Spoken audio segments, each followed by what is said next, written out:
Hey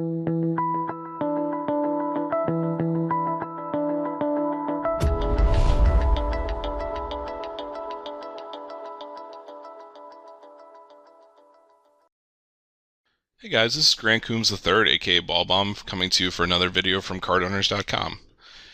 This is going to be my second parter of my of my live play series, and it was actually brought to us by Block Poker's inability to cash out their players in a normal amount of time. So I'm in the process of trying to get as many funds off of Block Poker as possible, and thought that it would really be a nice opportunity to open up a video to you guys. This has actually been something that a lot of you guys have been asking for quite a long time, so I think that it's far overdue and a good time to do so. Sort of been one of the more interesting played hands here. Let's go back just for a second here.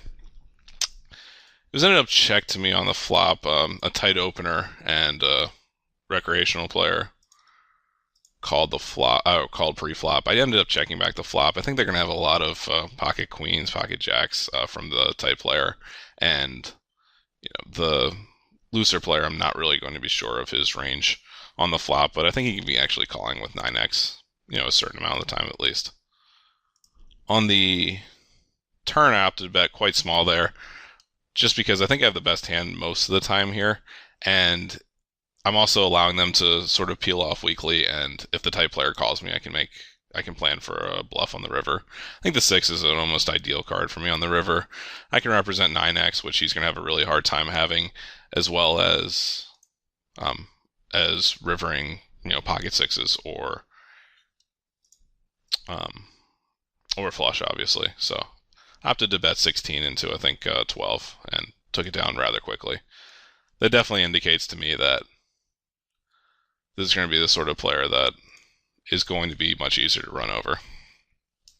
I talked about it really briefly in the first episode, but in this second video, I'm definitely going to be trying to target some of the weaker players and going really far out of my way to do so. And at the same time, I'm also going to be trying to out-aggress the regulars at the table so that I'm going to be really one of the only people that are playing with the regulars. I think this is a situation where I'm chopping with both of these players. So how can I not be, is the question. I'm really not worried about diamonds practically ever here. I think diamonds bet a few streets. So I want to indicate something that's probably going to scare them.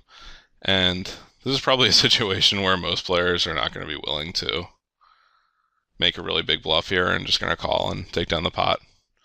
But I can assure you it's not just because I'm playing 50 NL or anything like that. This is something that's going to happen in my typical game. And hopefully I'm able to get 2 folds or at least 1. Yeah, it took till 1 second to get the first fold. That's sort of unfortunate, but I'm really happy with my play overall. With King Queen and without any backdoor draws here, or very small amounts of backdoor draws, I think it's just going to be a fold or a give up here on table 2. Yeah, and he sort of that actually. It's interesting. He talked and just said, seriously, what are you doing? And I think that actually gives me more of an ability to play pots with him in the future and potentially win a really big pot from him. So I also like having that mentality against my opponents of them not really understanding exactly what I'm doing. I also had the running observation, particularly on Full Tilt, before any of the tracking software got out there. By the way, I'm pretty zoned into this point where he's going to be betting small and then betting big, so he can have Queen X here, and I think it's really silly to just be calling. If I had my Jack, I'm not sure if I'm happy about that or not, and Ace is only 3 outs, and again, he still could have 2 pair in that situation, so I think just folding there and saving my money is going to be a much better play. So, I was just saying that before the tracking software got out there and certain websites that we will not name, that I think I was probably called a fish on Full Tilt Poker more than just about anyone. And I think it was pretty surprising to a lot of people when they realized that I was a pretty significant winner in the games. So I think throwing your opponents off balance and them not really understanding what you're doing is actually a very huge asset. I actually messed up a little bit there. I probably wanted to make it one more big blind, but 3-betting threes there is going to be slightly more profitable, I think, than calling, particularly against one of what I perceive as actually probably the best player at any of these tables.